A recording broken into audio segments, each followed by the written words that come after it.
اعوذ باللہ من الشیطان الرجیم بسم اللہ الرحمن الرحیم۔ خواتین و حضرات السلام علیکم ورحمۃ اللہ وبرکاتہ و مغفرتہ۔ پروگرام احکام شریعت اور فقہ حنفی سے متعلقہ مسائل کے ساتھ آپ کی خدمت میں حاضر ہیں۔ کچھ آفر کویسچنز ہیں وہ لے لیتے ہیں۔ ایک کسی بھائی نے پوچھا کہ کیا کفن میں عورت کو کڑھا ہوا دوپٹہ دے سکتے ہیں؟ دیکھیں، یہ خلاف سنت اور خلاف شرع ہوگا، کیونکہ ہمارے نبی کریم صلی اللہ علیہ وسلم نے کفن کا جو تصور دیا وہ بے سلے کپڑے ہیں، بے سلی چادریں ہیں۔ عورت کے لیے کچھ مخصوص اور چیزیں ہوتی ہیں لیکن سلا ہوا کپڑا دینا سنت نہیں ہے۔ ہاں، اگر مجبوری اور عذر ہو پھر تو پہنے ہوئے کپڑوں میں بھی دفنایا جا سکتا ہے اگر اور کپڑے میسر نہ ہوں، لیکن سنت مبارکہ یہ ہے تو اس میں اضافہ نہ کیا جائے۔ مرد کے لیے 3 کپڑے ہوتے ہیں اور عورت کے لیے 5 کپڑے ہوتے ہیں۔ سلا ہوا دوپٹہ وغیرہ جو ہے یہ خلاف سنت ہوگا۔ ایک کسی نے پوچھا کہ خیبر کی جنگ میں نبی کریم صلی اللہ علیہ وسلم نے حضرت علی رضی اللہ تعالی عنہ کی آنکھوں میں آشوب چشم ہوا تھا، بیماری تھی، تو سرکار نے اپنا لعاب دہن اقدس ان کی آنکھوں کو لگایا تو وہ آنکھیں بالکل درست ہو گئیں۔ تو کیا ہم بھی ایسا کر سکتے ہیں کہ کسی کی آنکھیں خراب ہوں تو اپنا لعاب لگا دیں؟ تو یہ بڑے بھولے بھالے کویسچنز ہوتے ہیں۔ دیکھیں، وہ ہمارے نبی کریم صلی اللہ علیہ وسلم کا معجزہ تھا۔ آپ کے لعاب دہن اقدس میں بے شمار تاثیرات تھیں۔ اگر آنکھوں میں لگا دیں آشوب چشم ٹھیک ہو جائے۔ اگر آپ کھارے پانی میں اپنا لعاب ڈال دیتے تھے تو وہ میٹھا ہو جاتا تھا۔ اگر کسی کی ہڈی ٹوٹ جائے، سرکار نے لعاب لگایا تو وہ ہڈی درست ہو گئی۔ اگر آنکھ باہر نکل آئی، سرکار نے لعاب لگایا تو وہ آنکھ اپنی جگہ مضبوط ہو گئی۔ تو یہ سرکار کے معجزات تھے۔ معجزات پر قیاس نہیں کیا جا سکتا۔ اب آپ یہ مطلب یوں نہیں کہہ سکتے کہ چونکہ سرکار نے لعاب دہن سے علاج کیا ہم بھی کر لیں، یہ قیاس ہوگا اور ایسے معاملات میں قیاس جائز نہیں ہے۔ ہمارا جو لعاب ہے اور خصوصاً عام لوگوں کا لعاب، چلو عالم دین ہیں، کوئی بہت ہی متقی پرہیزگار ہیں تو ان کی زبان ہر وقت پاکیزہ رہتی ہے، منہ پاکیزہ رہتا ہے تو برکت ہوتی ہے، لیکن جو عام لوگ ہوتے ہیں گالیاں بکنا، برا بھلا کہنا، غیبت، چغلی، اور ویسے بھی مطلب ہمارے نہ کھانے کے ٹھکانے، نہ کچھ، نہ ہم رات کو دانت صاف کر کے سوئیں، نہ کچھ، منہ سے اسمیل آتی ہے، پان وغیرہ ہم کھاتے ہیں، اتنے یعنی خراب معاملات ہونے والا وہ اپنا تھوک لگا کے کسی کی آنکھ میں لگا دے تو میرے خیال میں ڈبل آشوب چشم ہو جائے گا، تو اس میں احتیاط ہی کریں۔ یہ کہتے ہیں کہ ڈاکٹر یہ بتا دے کہ حاملہ عورت کو کہ آپ کے پیٹ میں لڑکا ہے یا لڑکی پتہ چل جائے تو کیا اب ہم آگے کسی کو بتا سکتے ہیں؟ دیکھیں، پہلی بات تو یہ کہ ان چیزوں کا معلوم کرنا شرعاً صحیح نہیں ہوتا، کیونکہ جو اللہ تبارک و تعالی نے معاملات پوشیدہ رکھے ہیں ان کو پوشیدہ رہنے دیں۔ جب اس میں ہم جان بوجھ کے انوالومنٹ کرتے ہیں تو خرابیاں پیدا ہوتی ہیں۔ لیکن بہرحال اگر ڈاکٹر نے از خود بتا دیا تو پھر آپ کسی کو بتا سکتے ہیں، لیکن یقینی طور پہ نہیں کہ لڑکا ہی ہے لڑکی ہے۔ آپ یہ کہیں بھی ڈاکٹر نے یہ بتایا ہے تو ہم آپ کو بتا رہے ہیں، کیونکہ اس میں بدل سکتے ہیں معاملات۔ اللہ تبارک و تعالیٰ کی قدرت بڑی کامل ہے اور بڑے معاملات ہو سکتے ہیں، یقینی طور پہ ان چیزوں کے بارے میں نہیں کہہ سکتے، لیکن آپ اگر بتائیں تو گناہگار وغیرہ نہیں ہوں گے۔ یہ بھائی کہتے ہیں کہ ایک بازار ہے، اس کے باہر پارکنگ بہت ہی زیادہ تنگ ہے، جیسے ہمارے اکثر بڑے بازاروں میں پارکنگ ہی نہیں ہوتی۔ کہتے ہیں قریب ایک ٹی بی ہاسپٹل ہے ہمارا گورنمنٹ کا، ان کے پاس پارکنگ کی جگہ ہے۔ انہوں نے یہ اسکیم نکالی ہے کہ آپ ہمارے ممبر بن جائیں اور 5000 روپے اپنی زکوٰۃ سالانہ ہمیں دیں تو ہم آپ کو پارکنگ کی جگہ پرووائڈ کر دیں گے۔ کیا حکم شرع ہوگا؟ دیکھیں، یہ شرعاً جائز نہیں ہے۔ اس کی وجہ یہ ہے کہ زکوٰۃ کی درست ادائیگی کے لیے شرط ہے کہ انسان اپنے تمام تر فائدے اس سے منقطع کر لے، کسی شرعی فقیر کو مالک بنائیں اور اپنے تمام فائدے منقطع کر لیں تو یہ زکوٰۃ کی درست ادائیگی ہوگی۔ جبکہ یہاں پر اگر اس کی صورتحال دیکھیں، وہ آپ کو جگہ پرووائڈ کر رہے ہیں، اب نام چاہے کچھ بھی دیں، وہ اس کی قیمت لے رہے ہیں، اس کو اجارہ کہتے ہیں، گویا کہ آپ زکوٰۃ بھی ادا کر رہے ہیں اور اس سے بینیفٹ بھی لے رہے ہیں، اور یہ شرعاً درست نہیں ہے۔ دوسری بات یہ کہ یہ انتظامیہ نے اپنے طور پہ کیا ہوگا، گورنمنٹ کی کوئی اسکیم تو نہیں ہے، اور وہ سارا ان کے جیب میں جاتا ہوگا، جو اکثر ہمارے ہاں گورنمنٹ کے اداروں کی صورتحال ہے کہ نام تو بڑا پیارا رکھا جی زکوٰۃ دیں، غریبوں کو دیں گے، فلاں دیں گے، اور کتنا غریبوں کے پاس پہنچتا ہے اور کتنا اپنی جیبوں میں چلا جاتا ہے۔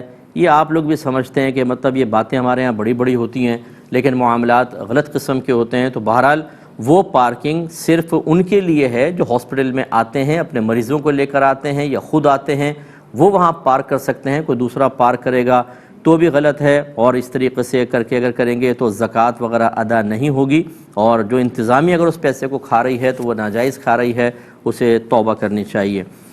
ایک کالر ہمارے ساتھ ہیں، پہلے کال لیتے ہیں۔ السلام علیکم۔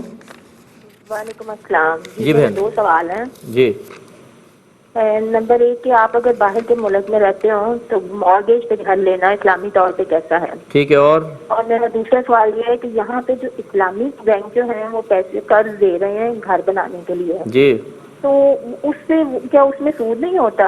وہ جائز ہے لینا؟ چلے میں بتاتا ہوں، ٹھیک ہے، میں عرض کرتا ہوں۔ ایک یہ باہر کے ملک سے کسی نے کویشچن کیا تھا کہ ہم بعض اوقات راستے میں جا رہے ہوتے ہیں تو بائبل جو ہے وہ پڑھی ہوئی مل جاتی ہے ہمیں، تو کیا ہم اسے احتراماً تعظیماً اٹھا کے سائیڈ میں رکھ سکتے ہیں یا نہیں؟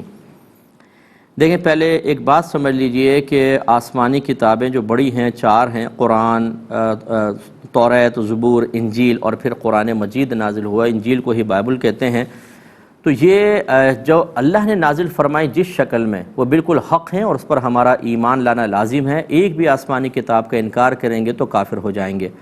لیکن اللہ تبارک و تعالیٰ کی حکمت بالغہ یہ رہی کہ اس نے ان 3 کتابوں کو انسانی تصرفات سے محفوظ نہ فرمایا، کیونکہ وہ شریعتیں ختم ہونی تھیں تو ان کو غیر محفوظ رکھا، تو لوگوں نے ان میں بہت تصرف کیے اپنے اپنے ذاتی مفادات کے لیے۔ اب جو یہ بائبل یا انجیل آپ کے پاس ہیں، تقریباً 32 یا 33 اناجیل اس وقت دنیا میں ہیں، ان میں سے کون سی اللہ تعالیٰ کا کلام ہے، کون سا نہیں؟ اگر ایک کتاب لے لیں، ان میں کون کون سی باتیں اللہ کی طرف سے ہے اور کس نے اپنے پاس سے ایڈ کر دی ہیں، کوئی بھروسہ نہیں۔ لہٰذا آج کل کی جو وہ آسمانی کتابیں اگر آپ کو کہیں اس نام سے نظر آئیں تو ہمارا اس پر ایمان نہیں ہے، ہمارا ان کتابوں پر ایمان ہے جو اللہ نے نازل فرمائی تھیں۔ لہٰذا اب ان کتابوں کی، ان آسمانی کتابوں کی مثل تعظیم کرنا، یہ گویا کہ غیر اللہ کے کلام کی اس طرح تعظیم کرنا ہے جیسے اللہ کے کلام کی تعظیم کرنا، اور یہ شرعاً درست نہیں ہوگا۔ لہٰذا اسے ایک آسمانی اور محترم اور اللہ کی کتاب سمجھ کے اٹھانا تو شرعاً جائز نہیں، کیونکہ پھر آپ کا اس پر ایمان ہے گویا کہ یہ اللہ کا کلام ہے، اور اس میں جتنی خرافات انسانوں نے داخل کی ہیں آپ اسے بھی سمجھ رہے ہیں اللہ کا کلام ہے۔ تو جس طریقے سے قرآن کو غیر قرآن کہنا کفر ہوتا ہے، ایسے ہی غیر قرآن کو قرآن کہہ دینا یہ بھی کفر ہے۔ ایسے ہی پچھلی آسمانی کتابوں میں جو اللہ کی آیات ہیں ان کو کہنا یہ اللہ کی نہیں ہیں تب بھی کفر، اور جو اللہ کی نہیں ہیں انہیں کہنا اللہ کی آیات ہیں تب بھی کفر۔ اس کا مطلب یہ ہوا کہ ان جو آسمان سے نازل ہوئی تھیں ان پر ہمارا ایمان، لیکن موجودہ شکل کی کتابیں جو ہیں نہ اس کا مطلقاً آپ انکار کریں نہ ان کا اقرار کریں، کیونکہ نصوص قطعیہ قرآن کی کہتی ہیں کہ ان میں تحریف ہوئی ہے، ان میں تبدیلی کر دی گئی ہے۔ لہٰذا بحیثیت کتاب کے تو آپ نہیں اٹھا سکتے، ہاں یہ ضرور ہے اس نیت سے آپ اٹھا لیں کہ اس میں اللہ کا نام بھی ہوگا، نبیوں کا نام ہوگا، اس میں پاکیزہ کلمات ہوں گے۔ ان کلمات کی تعظیم تو چاہے کسی میں بھی ہو، کوئی بھی آسمانی کتاب ہو، غیر آسمانی کتاب ہو، اسے آپ اٹھا کر ادباً رکھ سکتے ہیں، نام کی تعظیم، لیکن کتاب کی تعظیم نہیں، کیونکہ وہ اللہ کی کتاب حقیقتاً اب نہیں رہی، اس میں تحریف انسانی بہت زیادہ ہو چکی ہے۔ یہ کہتے ہیں کہ ہمارا ایک ہوٹل ہے اور اس میں ہم نے ایک شیف رکھا ہوا ہے غیر مسلم، تو کیا اس غیر مسلم کا کھانا پکانا درست ہے یا نہیں؟ دیکھیں، ہے تو درست، اگر وہ پاک ہے اور صاف ستھرا ہے اور صحیح کھانا بناتا ہے تو ٹھیک ہے، اس میں کوئی حرج تو نہیں ہے، شیف غیر مسلم ہو سکتا ہے۔ لیکن اگر مسلمان ہو تو بہت ہی بہتر ہے، کیونکہ ایک مسلمان غیر مسلم کے ہاتھ کا کھانا کھانے میں شاید کراہت محسوس کرے۔ اگر لوگوں کو پتہ چل جائے کہ آپ غیر مسلم سے کھانا بنوا رہے ہیں تو ہو سکتا ہے کہ آپ کے کاروبار میں فرق پڑے، تو اس لیے مسلمان سے بنوائیں، یہ بہتر ہے۔ ایک کالر ہمارے ساتھ ہیں۔ السلام علیکم۔ وعلیکم السلام۔ جی بھائی جان۔ مفتی صاحب 3 سوال ہیں۔ سفر میں اگر کوئی نماز قضا ہو جائے تو جی جب واپس گھر پہنچیں گے قصر پڑھیں گے یا ان نمازوں کو پورا پڑھیں گے؟ جی انشاءاللہ۔ اور جی، صبح سنتوں سے پہلے قضا نماز پڑھ سکتے ہیں؟ اور میری عمر 66 سال ہے، مسجد میں کورونا احتیاطیں نہیں ہوتا، کیا صبح کا نماز میں گھر پڑھ سکتا ہوں؟ یعنی صبح کورونا نہیں ہوتا، باقی صبح کورونا ہوتا ہے باقی ٹائم نہیں ہوتا؟ نہیں، وہ اصل میں صبح جو ہے نا وہ سردی سے لوگ وہ کھانستے مانستے زیادہ احتیاط نہیں کرتے ہیں۔ اچھا چلیں میں بتاتا ہوں، ٹھیک ہے انشاءاللہ۔ ایک اور کالر ہیں۔ السلام علیکم۔ السلام علیکم۔ وعلیکم السلام۔ مقصد بھی فرمائے گا کہ ایک جگہ یہ رواج ہے کہ عورت کے مرنے کے بعد عورت کو لال دوپٹہ پہناتے ہیں، تو شادی شدہ، غیر شادی شدہ اور بیوہ، تو اس کا کیا حکم ہوگا؟ اور اس طرح سے مصعب جی، ہلو، آپ کی آواز آ رہی ہے, بولتی جائیں. جی جی مفتی صاحب جو ہے نا ایک مسئلہ یہ بھی ہے کہ کچھ لوگ یہ کہتے ہیں جیسے کوئی انسان سفر پہ جائے نا تو باہر جیسے تو اس کو جو ہے نا جو متصل ہوتا ہے فنائے شہر اس سے بھی باہر جانا ضروری ہوتا ہے, تو اس کا کیا مطلب ہے جو فنائے شہر سے باہر جائے گا؟ میں بتاتا ہوں, ٹھیک ہے انشاءاللہ. ایک مزید کویسچن یہ, چلیں پہلے یہ والے کویسچن لے لیتے ہیں. یہ بہن نے پوچھا کہ باہر کے ملک میں مارگیج پر گھر لینا, یعنی بینک سے لون لے کر گھر لینا کہ اس پہ قرض سود وغیرہ دینا پڑے گا, شرعاً جائز ہے یا نہیں؟ دیکھیں اس میں علماء کا اختلاف ہے. بعض اس کو دارالحرب مانتے ہیں اور دارالحرب میں ایک حربی کافر سے سودی لین دین جائز ہے. جن کا یہ نظریہ ہے وہ کہتے ہیں کہ بالکل مارگیج جائز ہے وہاں پر, اس پہ گھر لینا, 1 لیں 2 لیں 10 لیں, ایک کی قید لگانا بیکار ہے پھر ایسے لوگوں کے لیے کہ جی ایک لے لیں باقی نہیں لیں, جتنے مرضی لے سکتے ہیں. لیکن جو منع کرتے ہیں, جو یہ کہتے ہیں کہ وہ حقیقتاً اب دارالحرب نہیں ہیں بلکہ حقیقتاً دارالکفر اور حکماً دارالاسلام ہیں, کیونکہ وہاں پہ ہر قسم کی اسلامی آزادی ہے. بعض چیزوں پہ پابندی ہے, جیسے اسپیکر آپ مسجد کے آن نہیں کر سکتے, وہ تو ہمارے پاکستان میں بھی پابندی لگائی ہوئی ہے تو بہت سی جگہوں پر. تو خلاصہ کلام یہ کہ وہاں پر کوئی ایسی تنگی اور سختی نہیں ہے, تو وہاں کا کافر اب مکمل حربی کافر نہیں رہا, لہٰذا سودی لین دین منع ہوگا. اس کا جواب اب خلاصہ کیا ہوا میں بتاتا ہوں ایک چھوٹے سے بریک کے بعد. بسم اللہ الرحمن الرحیم. ایک کالر منتظر ہیں. السلام علیکم. وعلیکم السلام. جی بہن. مفتی صاحب میں نے سوال پوچھنا تھا, جو بچیاں عالمہ کا کورس کرتی ہیں تو اس میں حدیث اور آیتیں وغیرہ لکھنی اور پڑھتی ہیں, لکھنی اور پڑھنی پڑتی ہیں, تو مخصوص ایام میں ان کے لیے کیا حکم ہے؟ ٹھیک ہے. اور دوسرا سوال ہے, عمرہ کرنے جب جاتے ہیں تو عمرے کے دوران تو چہرہ ڈھانپنا جائز نہیں ہے, تو عمرے کی ادائیگی کے بعد مکہ اور مدینہ میں چہرہ ڈھانپنا ضروری ہے؟ اور ایک اور کالر ہیں. السلام علیکم. جی وعلیکم السلام. مفتی صاحب کیا حال ہے؟ اللہ کرم. مفتی صاحب میں مکہ شریف میں میرے کو کمپنی نے رہائش دی ہوئی ہے, لیکن میں گاڑی چلاتا ہوں, میں دوسرے شہروں میں جاتا ہوں. جی. تو 8 دن میں ایک بار میں مکہ میں آتا ہوں. جی. جیسے کہ مکہ میں داخل ہو یا گزر کے آگے کسی استھتی میں جائے تو اس کا جو آپ نے فرمایا تھا کہ دم وغیرہ ہوتا ہے, تو کیا میں ادھر آتا ہوں میرے اوپر کوئی دم تو نہیں لازم ہوتا؟ میری رہائش ادھر ہے. ٹھیک ہے میں بتاتا ہوں انشاءاللہ. ایک یہ کویسچن کیا تھا کہ ایک بچی, فرانس کا یہ کویسچن تھا, ایک بچی تھی وہ غیر مسلم مسلمان ہو گئی لیکن اپنے غیر مسلم والدین کے ساتھ ہی رہتی ہے. اب وہ ایک مسلمان لڑکے سے نکاح کرنا چاہتی ہے, تو والد صاحب اس پہ ناراض ہو رہے ہیں اور وہ کہتے ہیں کہ تم یہ شادی مت کرو, اگر کرو گی تو میں تمہاری شادی میں شرکت نہیں کروں گا. وہ لڑکی کہتی ہے کہ اب اسلام مجھے اس بارے میں کیا کہتا ہے. دیکھیں مسئلہ یہ ہے کہ جب لڑکی مسلمان ہو جائے اور ماں باپ کافر ہوں تو کافر ماں باپ کا کوئی حق اولاد پر باقی نہیں رہتا ہے. یہ ضرور ہے کہ ان کے ساتھ ایک مناسب سا رویہ اختیار کریں, اس لیے تاکہ وہ اسلام کی طرف مائل ہو جائیں. یہ بہت اچھی چیز ہے. اس کے علاوہ کوئی ان کا حق لازم نہیں, نہ ان کی اطاعت واجب, اور اس قسم کے مسئلے میں تو بالکل بھی نہیں. جب وہ ان کا حق ہی کوئی نہیں ہے تو لڑکی کو کفو میں دیکھنا یا غیر کفو میں دیکھنا اس کا کوئی نہیں. وہ مسلمان ہے, مسلمان لڑکے سے وہ نکاح کر سکتی ہے. اگر والد صاحب ناراضگی کا اظہار کر رہے ہیں شادی میں شرکت نہ کریں, ان کی ناراضگی کی اگر وہ کوئی پرواہ نہیں کرتی, اور نہیں بھی کرنی چاہیے کیونکہ وہ مسلمان سے شادی کرنے کو منع کر رہے ہیں تو کیا غیر مسلم سے کرے گی, تو اس لیے ان کا کوئی لحاظ نہ کیا جائے, بالکل وہ مسلمان لڑکے سے شادی کرے.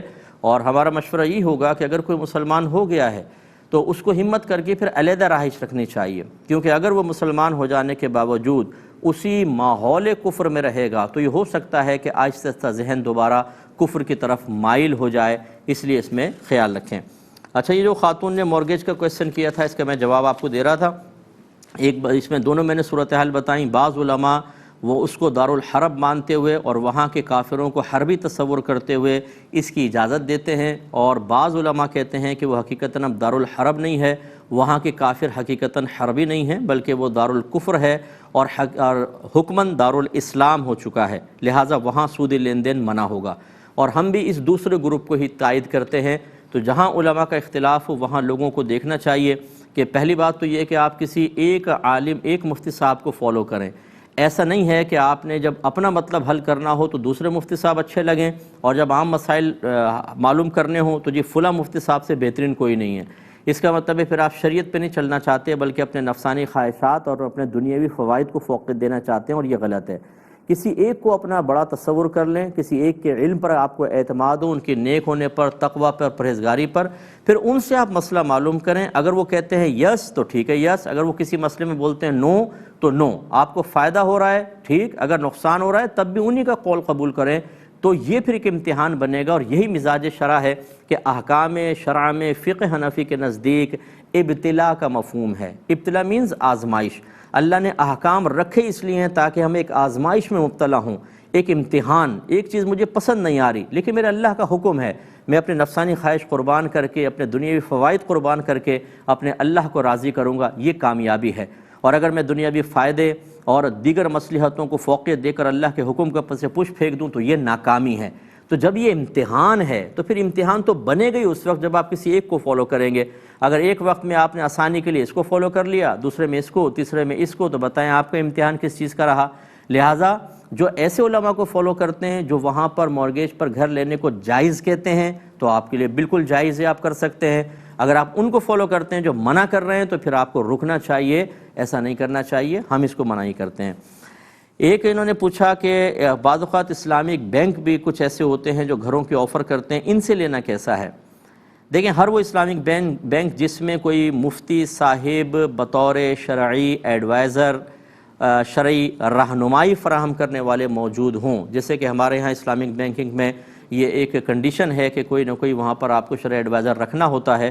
اگر وہ مفتی صاحب آپ کو کہہ دیتے ہیں کہ ہاں آپ لے سکتے ہیں تو بس پھر آپ آنکھیں بند کر کے اسلامک بینک سے لے سکتے ہیں، اس لیے کہ پھر وہ ان مفتی صاحب کی ذمہ داری ہے کہ انہوں نے ان تمام شرائط کو، جو ایگریمنٹ آپ بینک سے کرتے ہیں اس کے کلوزز وغیرہ ہوتے ہیں، وہ سب انہوں نے پڑھے ہوتے ہیں، پھر ایک پروڈکٹ ان کی نظروں سے گزر کر پاس ہوتی ہے اور آپ تک پہنچتی ہے، تو اس لیے شرعاً اس کی گنجائش ہوگی۔ لیکن باہر کا مسئلہ ہم نے آپ کو بتایا۔ ایک بھائی نے سوال کیا کہ ہم سفر پہ ہوتے ہیں، کبھی نماز قضا ہو جائے خدا نخواستہ تو کیا گھر پر آ کے قصر پڑھیں گے یا پوری پڑھیں گے؟ دیکھیں، اصول یاد رکھیے گا، جہاں پر آپ کی نماز قضا ہوگی نا اتنی رکعتیں آپ نے پڑھنی ہیں بس، یعنی گھر میں قضا ہوئی تو 4 پڑھنی ہیں اور سفر میں قضا ہوئی تو 2 پڑھنی ہیں۔ اب کس جگہ پڑھ رہی ہیں اس کا اعتبار نہیں ہوگا، لہٰذا اگر آپ نے گھر پہ نماز قضا ہوئی اور سفر کر رہے ہیں اور سفر میں اس قضا کو ادا کرنا چاہتے ہیں تو 2 نہیں بن جائیں گی، وہ 4 ہی پڑھنی ہوں گی۔ اور سفر میں اگر 2 تھیں قضا ہو گئیں، جیسے ظہر کی 2، عصر کی 2، عشاء کی 2، اور آپ گھر پہ آ کے پڑھنا چاہتے ہیں تو اب گھر پہ آنے کی وجہ سے 4 نہیں بن جائیں گی، 2 ہی پڑھنی ہوں گی۔ امید ہے کہ آپ سمجھ گئے ہوں گے۔ ایک انہوں نے فرمایا کہ فجر کی سنتوں سے قبل قضا نماز پڑھ سکتے ہیں کہ نہیں؟ تو بالکل پڑھ سکتے ہیں، لیکن گھر پر، کیونکہ اگر آپ مسجد میں جا کر پڑھیں گے تو نبی کریم صلی اللہ علیہ وسلم کے فرمان ذیشان کے مطابق کہ فجر کا وقت شروع ہونے کے بعد سنت فجر کے علاوہ طلوع آفتاب تک کوئی نفل نماز نہ پڑھی جائے۔ حدیث کا مفہوم آپ کو بتا رہا ہوں۔ تو لہٰذا معلوم یہ ہوا اگر آپ مسجد میں پڑھیں گے تو لوگ سمجھ جائیں گے کہ ابھی تو صرف سنت پڑھ سکتے تھے، یہ کون سی نماز پڑھ رہے ہیں، تو یہ بدگمانیاں پیدا ہوں گی ایک تو، دوسرا لوگ بعض سمجھ جائیں گے کہ آپ قضا نماز پڑھ رہے ہیں۔ تو نماز کا قضا کرنا گناہ ہوتا ہے اور گناہ کو کسی کے سامنے ظاہر کرنا ایک اور گناہ ہوتا ہے، لہٰذا گناہ گار ہونے کے امکانات ہیں۔ آپ گھر پہ پڑھیں، گھر پہ پڑھنے کے بعد جا کر پھر مسجد میں فجر وغیرہ سنت پڑھ لیں اور فرض ادا کر لیں، لیکن قضا نمازیں گھر پہ پڑھیں۔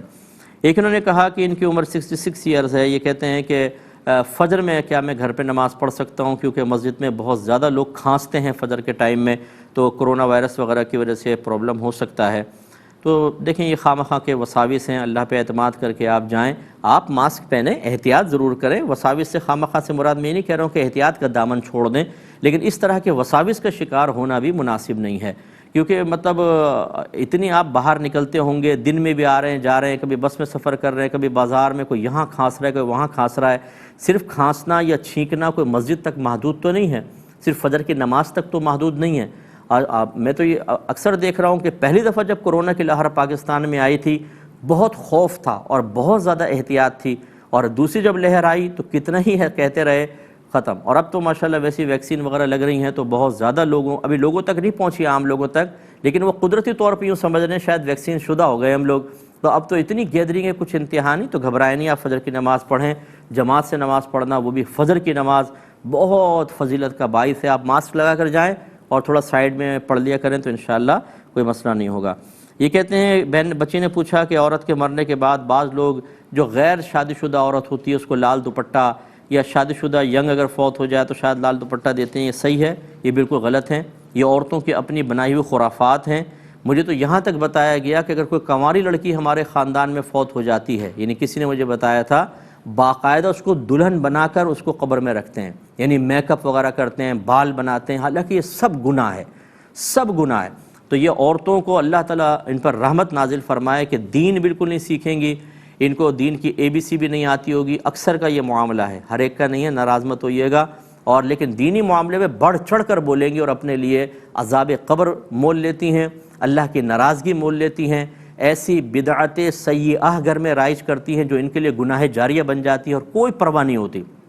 اس لیے جو ان کو روک سکتا ہے وہ طاقت سے روکے، اور جو زبان سے روک سکتا ہے وہ زبان سے روکے، اور جو ایسا نہیں کر سکتا اور وہاں رہنا مجبوری ہو تو دل میں کم از کم ان افعال و اعمال کو برا جانے، اور یہ ایمان کا کمزور ترین درجہ ہے۔ لیکن بدترین درجے میں داخل نہ ہوں کہ ان کے ساتھ شامل ہو کر رسومات کو پورا کرنا شروع کر دیں یا وصیت کر جائیں کہ میرے ساتھ بھی ایسا ہی کرنا۔ یہ بدترین گروہ ہے کہ جو بدعات عام کر رہا ہو اور اللہ اس کے رسول کے احکام کی کوئی پرواہ نہ ہو، اور ہم جیسا کوئی آدمی اگر کوئی شرعی مسئلہ صحیح بتائے بھی تو اسی کے دشمن بن جاتے ہیں، اور جو ہمارا قاصد کے طور پر بتائے، جیسے بہت سے بہن بھائی یہاں سے سیکھتے ہیں پھر کسی کو بتاتے ہیں تو ان کو ڈانٹتے ہیں ڈپٹتے ہیں، تم آ گئے نئے دین لے کر، تمہارے مفتی صاحب نئے نئے مسئلے لے کر آ گئے۔ تو بھائی مفتی صاحب تو نئے نئے مسئلے لے کر آ گئے، پرانے مسئلے آپ ثابت کر دیں قرآن و حدیث سے، آسان سی بات ہے۔ پھر یہ کہنا نہیں ہمارے تو خاندان میں چلتا چلا آ رہا ہے، یہ تو کفار کی دلیل تھی۔ انہوں نے نبیوں کو یہی کہا کہ ہم تو اس دین پر رہیں گے جس پر ہم نے اپنے آباء و اجداد کو پایا، آپ یہ نیا دین لے آئے ہیں۔ تو پھر آپ غور کر لیں کہ آپ کی یہ روش جو ہے یہ مسلمانوں کی روش ہے یا کافروں کی روش ہے۔ بعض اوقات ہم کافروں کے طریقوں پہ چل رہے ہوتے ہیں لیکن ہم سمجھ نہیں پا رہے ہوتے ایسے۔ اس لیے میں اپنے تمام سننے والے بہن بھائیوں سے گزارش کرتا ہوں، آپ کا کام ہے بتانا، بحث کرنا نہیں ہے۔ اور اگر کوئی آپ سے لڑے جھگڑے، کوئی ہمیں برا کہے، کوئی آپ پہ اٹیک کرے، بالکل آپ لڑیں جھگڑا نہ کریں، بولے بھائی ٹھیک ہے ہمارا کام تھا بتانا، آپ مانتے ہیں آپ کے حق میں بہتر ہے، نہیں مانتے تو انتظار کریں، موت آنے والی ہے، اس کے بعد آپ بھی یہ وصیت کر لیں گے، یقینی سی بات ہے، پھر مر کے دیکھیں پھر ہوتا کیا ہے آپ کے ساتھ، یہ آپ کو وہاں پتہ چلے گا۔ یہ کہتے ہیں کہ جس سفر پہ جب جائیں تو مسافر وہ ہے جو شہر سے اور فنائے شہر یا مصر شہر کہتے ہیں، مصر اور فنائے مصر سے باہر نکل جائے پھر وہ مسافر ہوتا ہے۔ کیا مطلب ہے فنائے مصر کا؟ کیا مطلب؟ دیکھیں، فنا کہتے ہیں اس چیز کو جو اصل سے متصل ہوتی ہے اور اس کی ضرورت کے لیے ہوتی ہے لیکن اصل نہیں ہوتی۔ جیسے ایک مسجد ہے، ایک فنائے مسجد ہے۔ مسجد تو وہ ہے، مسجد کا مطلب ہے سجدہ گاہ، جہاں پہ آپ سجدہ کرتے ہیں، لیکن مسجد کی چار دیواری میں بعض چیزیں اس مسجد کی ضرورت کے لیے بنا دی جاتی ہیں جو حقیقتاً مسجد نہیں ہوتی، جیسے استنجا خانہ، وضو خانہ، جوتے رکھنے کی جگہ۔ تو یہ چونکہ متصل ہوتی ہیں، مسجد کی ضرورت کے ساتھ ضرورت کی ہوتی ہیں، اس لیے ان کو کہہ دیتے ہیں فنائے مسجد۔ ایسے ہی شہر سے متصل جو چیزیں ہوتی ہیں، جیسے چھوٹے چھوٹے گاؤں بعض اوقات بالکل شہر سے متصل ہوتے ہیں، یا عید گاہیں شہر سے باہر ہوتی ہیں، یا جانوروں کے باڑے اور استبل باہر بنے ہوتے ہیں، وہ فنائے مصر کہلاتے ہیں۔ فنائے مسجد اور فنائے مصر یا فنائے شہر کا حکم مسجد اور شہر والا ہوتا ہے بہت سارے احکام میں، جیسے سفر میں اس کا ہوتا ہے، تو لہٰذا آپ سمجھ گئے ہوں گے۔ ایک مختصر سا بریک لیں گے، ہمیں یقین آپ ہمارے ساتھ ہی رہیں گے۔ بسم اللہ الرحمن الرحیم۔ ایک کویسچن یہ بہن نے فرمایا کہ بچیاں عالمہ کورس کر رہی ہیں اور اس دوران جیسے ایام آتے ہیں تو کچھ حدیثیں بھی لکھنی ہوتی ہیں، بعض اوقات آیات لکھنی ہوتی ہیں، تو کیا حکم شرع ہوگا؟ دیکھیں، ان ایام میں حدیث لکھنے میں تو مسئلہ نہیں ہے، لیکن قرآن پاک لکھنے میں تھوڑا سا مسئلہ ہے۔ اس میں بھی دو صورتیں ہیں، ایک یہ کہ کوئی نوٹس وغیرہ لکھ رہی ہیں تو اس سے تو اجتناب ہی کریں، وہ تو کسی سے بعد میں بھی لے سکتی ہیں، کوئی ایسا مسئلہ نہیں ہے۔ اور ایک ہوتا ہے امتحان دے رہی ہیں، امتحان دینے میں اگر وہ آیات وغیرہ لکھنی ہیں اور ایام چل رہے ہیں اور اس کے علاوہ تو رخصت مل نہیں سکتی ہے، اس میں کوشش یہ کریں کہ آیت پر ہاتھ نہ لگے، اس طرح پین سے جیسے لکھیں تو بس پھر لکھ کر اس کے اوپر دوبارہ ہاتھ وغیرہ نہ لگے، تو اس کی گنجائش نکلے گی کہ اب اس آیت جو یہ پین لکھ رہا ہے، پین کا اس آیت سے اتصال ہے، براہ راست ہاتھ کا اتصال نہیں ہے۔ لیکن یہ امتحان کے لیے میں نے عرض کیا، نوٹس وغیرہ لکھنے ہوں تو پھر اس میں پوری احتیاط کر لیں کہ پین کا اتصال بھی اس میں نہیں ہونا چاہیے، یہی زیادہ اچھا ہے۔ تو بہرحال احتیاط کریں، اور زبان سے حدیث پڑھ سکتی ہیں ان ایام میں، لیکن قرآن پاک کی کوئی بھی آیت قرآن کی نیت سے پڑھنا یہ منع ہوتا ہے۔ ہاں، دعا کی نیت سے پڑھ سکتی ہیں، یا اللہ کی تعریف اور ثنا کرنا مقصود ہے، جیسے آیت الکرسی ہے تو جس کے ذہن میں پورا ترجمہ بھی ہو تو وہ اللہ تعالیٰ کی ثنا کی نیت سے آیت الکرسی وغیرہ پڑھ سکیں گی۔ تو امید ہے کہ آپ سمجھ گئے ہوں گی۔ لیکن یہ کہنا جی دستانے پہن لے اس کے بعد چھونا جائز ہے، یہ صحیح نہیں ہوتا۔ جو انسان کا لباس بن جاتا ہے اس سے وہ لباس کا حکم بالکل جسم والا حکم ہی ہوتا ہے، دستانوں سے بھی بچیاں نہیں چھو سکتی ہیں، اس کا احتیاط کیجیے گا۔ بہن کہتی ہیں کہ عمرے کے دوران جب ہم احرام میں ہوتے ہیں تو چہرہ کھلا رکھنا واجب ہے، لیکن جب احرام کی پابندی سے باہر نکل آتے ہیں تو مکہ اور مدینے میں چہرہ ڈھانپنے کا کیا حکم ہوتا ہے؟ دیکھیں مکہ اور مدینہ وہ ہے جہاں سے اسلام نکلا ہے، جہاں سے اسلام چلا ہے، تو اگر آپ تھوڑا سا غور کریں تو اس مقام پہ زیادہ اسلام پر عمل کرنا چاہیے۔ لیکن ہمارے لوگ شاید یہ سمجھتے ہیں کہ جی وہاں پہ خصوصی رعایت ہوگی، سب پاکیزہ دل ہوں گے، فرشتوں کی طرح ہو جاتے ہیں وہاں پہ جانے کے بعد، نکاحیں پاکیزہ، ذہن پاکیزہ، کوئی گناہ نہیں ہوتا ہوگا اس لیے منہ کھول کے چلیں، بال کھول کے چلیں، کوئی مسئلہ نہیں ہے۔ ایسا نہیں ہوتا ہے۔ وہاں سے چونکہ دین چلا ہے، سب سے پہلے تو وہاں دین پر عمل پیرا ہونا چاہیے، تو لہٰذا پردے کا حکم ہے عورتوں کے لیے۔ جیسے احرام کی پابندی سے باہر ہوں بالکل اپنے چہرے پہ نقاب وغیرہ کریں، اور یہ سوچنا کہ مکہ مدینے میں کوئی غلط کام نہیں ہوتا ہوگا، یہ ایسا نہیں ہے۔ وہاں پہ بہت سارے معاملات ہوتے ہیں، حسن ظن قائم رکھنا اچھی بات ہے، لیکن بیوقوف بن کر چلنا یہ برا ہوتا ہے۔ چوریاں بھی ہو جاتی ہیں، بہت سے لوگ بھیک مانگتے آپ کو نظر آئیں گے مسجدوں کے اندر، اور عربک لڑکیاں بعض اوقات تو، اور میرے ساتھ کئی دفعہ ایسا ہو چکا ہے وہاں پر، یعنی لینڈ کروزر کے اندر ایک عربک شخص آ کر عربک میں مجھ سے کلام کر کے اور یہ کہے کہ اگر میں جھوٹ بولوں تو اللہ مجھے جہنم میں ڈال دے، میری گاڑی کا پیٹرول ختم ہو گیا، مجھے پیٹرول ڈلوا دے۔ اور ایسا 2-3 نے کیا لینڈ کروزر کے اندر، کہ آپ شبہ ہی نہیں کر سکتے، وہ لینڈ کروزر بھی ایسی کہ اس کی سیٹ سے پنی بھی نہیں ہٹی تھی، یعنی بالکل نئی گاڑی جیسے آپ شو روم سے نکال کر لائیں۔ ایسے ایسے فراڈ اسی مقام پر ہو رہے ہیں، لیکن کوئی خوف خدا نہیں ہے۔ اللہ تعالی رحم فرمائے، تو بالکل اپنے چہرے کی آپ حفاظت کریں۔ یہ بھائی کہتے ہیں کہ یہ کمپنی میں کام کرتے ہیں اور ان کا کام گاڑی میں بہت زیادہ ہوتا ہے، مختلف شہروں میں جاتے ہیں، تو بعض اوقات مکے بھی آنا پڑتا ہے اور بعض اوقات مکے کو کراس کر کے اس سے اگلی سٹیز میں جانا ہوتا ہے۔ تو یہ فقہ حنفی کے مطابق جب میقات کراس کریں اور مکے جانے کا ارادہ ہو تو احرام لازم ہوتا ہے، بغیر احرام کے جائیں گے تو دم لازم ہوگا۔ اب یہ بیچارے ایک کمپنی میں کام کرتے ہیں، کہتے ہیں میں کیا کروں؟ دیکھیں جب اس قسم کی صورتحال ہے کہ آپ کو ٹائم نہیں ہوتا، اگر آپ کمپنی کی طرف سے مکے پہنچتے ہیں یا آگے آپ کو فوراً واپس آنا ہوتا ہے یا اور کام کرنے ہوتے ہیں، اگر تو ایسی صورتحال ہے تو یہ ایک مجبوری کی صورت ہے۔ اس میں پھر امام شافعی رحمۃ اللہ علیہ کے مسئلے پر آپ عمل کر سکتے ہیں کہ ان کے نزدیک اگر کوئی میقات کراس کر کے مکے جانے کا ارادہ رکھتا ہو اور عمرے یا حج کا ارادہ ہو تو احرام کی پابندی لازم ہے۔ اگر حج یا عمرے کا ارادہ نہیں ہے، ویسے جانا چاہتا ہے یا کمپنی کی طرف سے یا جاب کے لیے یا زیارت کرنے کے لیے، تو بغیر احرام کے جا سکتا ہے، تو آپ ان کے فتوے پہ بالکل عمل کر سکتے ہیں۔ چونکہ میں ایک مفتی حنفی ہوں تو میں آپ کو اجازت دے رہا ہوں، تو لیکن از خود یہ نہیں کر سکتے کہ آپ کوئی مسئلہ ہوا تو آپ نے امام مالک کا قول لے لیا، امام شافعی کا۔ ایک امام کی تقلید کرنا لازم ہے۔ اگر آپ کو اپنے امام کی تقلید کرنے میں کسی مسئلے میں بہت زیادہ پرابلم محسوس ہو رہی ہو تو اصول یہ ہوتا ہے کہ اپنے اس فقہ کے کسی بھی مفتی صاحب سے آپ پہلے باقاعدہ پرمیشن لیں۔ فَاسْأَلُوا أَهْلَ الذِّكْرِ إِن كُنتُمْ لَا تَعْلَمُونَ، اگر تم نہیں جانتے تو اہل علم سے کویسچن کرو، آپ ان سے پوچھ لیں، وہ اجازت دے دیں تو آپ کے لیے شرعی حجت ہے، پھر آپ دوسرے امام کے قول کو قبول کر سکتے ہیں۔ لیکن اگر ایسا نہیں ہے، آپ جا کے اگر وہاں پہ احرام کے ساتھ جائیں، آرام سے عمرہ کر سکتے ہیں، پھر آپ آرام سے واپس آ جائیں یا اگلی سٹی میں آرام سے چلے جائیں، تو پھر آپ بالکل فقہ حنفی پہ عمل کرنے کے پابند ہوں گے، پھر آپ کو احرام کی پابندی لازم ہوگی، نہیں کریں گے تو دم لازم ہوگا۔ تو یہ میرا جواب 2-3 دفعہ سن لیجئے گا تو انشاءاللہ آپ کو سمجھ میں بات مزید آ جائے گی۔ ایک بھائی نے پوچھا کہ کیا مکروہ وقت میں قرآن مجید کی تلاوت کر سکتے ہیں؟ جی کر سکتے ہیں۔ مکروہ وقت کون سا ہوتا ہے؟ جب سورج کی پہلی کرن نکلے صبح میں، اس کے 20 منٹ بعد تک یہ مکروہ وقت ہے۔ پھر ایک زوال کا وقت ہوتا ہے، پھر ایک غروب آفتاب، جب سورج بالکل ڈوب جائے اس سے 20 منٹ پہلے، یعنی عصر کے آخری 20 منٹ اگر کہیں تو اور زیادہ آسان ہو جائے گا۔ یہ 3 مکروہ وقت ہے۔ ان مکروہ وقت میں نبی کریم صلی اللہ علیہ وسلم نے سجدہ کرنے سے منع فرمایا، کیونکہ یہ کفار جو تھے وہ اس کی سورج کی جو پوجا کرنے والے تھے، اس وقت میں وہ اپنی عبادت کرتے تھے، اس لیے فقہا نے منع فرمایا کہ ویسے تو سجدے کی ممانعت تھی، دیگر جو عبادات ہیں وہ بھی اختیار نہ کی جائیں، لیکن منع نہیں ہے۔ اسی لیے کہا جاتا ہے کہ اگر جنازہ عین مکروہ وقت میں آیا تو وہ پڑھنا شرعاً جائز ہے۔ ہاں اگر کراہت اس میں ہے کہ پہلے سے آ چکا ہو، اتنی تاخیر کر دیں کہ زوال کے وقت داخل ہو جائے، اس کا مطلب ہے کہ دیکھیں نماز جنازہ پڑھنا منع تو نہیں ہے، اسی وقت میں فرمایا اگر آئے تو پڑھ سکتے ہیں، اس لیے مطلقاً منع نہیں ہے۔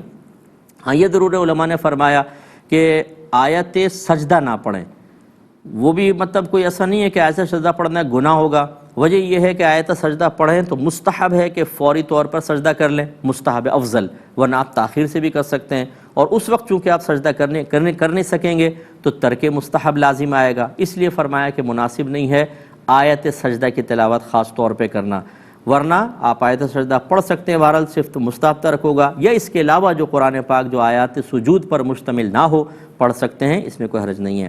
ایک یہ کہتے ہیں کہ کیا مرد عورت کا کفن کاٹ کر تیار کر سکتا ہے؟ تو جی بالکل کر سکتا ہے، اس میں کوئی مسئلہ نہیں ہے، درزی بھی تو عورتوں کو سوٹ تیار کرتا ہے پورا کا پورا، اس میں کوئی حرج نہیں ہے۔ یہ کہتے ہیں کسی کی مجبوری سے فائدہ اٹھاتے ہوئے اس کی چیز بہت زیادہ سستی خریدنا شرعاً جائز ہے یا نہیں؟ ایک تو مثالیں بھی دی تھی انہوں نے، جیسے کوئی بہت ہی مجبوری میں مکان بیچ رہا ہے، اس کو ارجنٹ پیسہ چاہیے، جیسے کسی کو آپریشن گھر میں ہے اور وہ مکان مثلا 50 لاکھ کا ہے، لیکن کوئی کہتا ہے کہ یار مجھے 20 لاکھ میں بیچ دو تو میں بھی تمہیں 20 لاکھ دے دوں، وہ بیچارہ بہت ہی مجبور ہے۔ اس طرح کی مجبوریوں سے فائدہ اٹھا کے کسی کی چیز بہت زیادہ سستی خرید لینا کیا حکم شرع ہوگا؟ دیکھیں یہاں دو چیزیں ہیں، ایک شرعی حکم کیا ہے، ایک اخلاقی حکم کیا ہے۔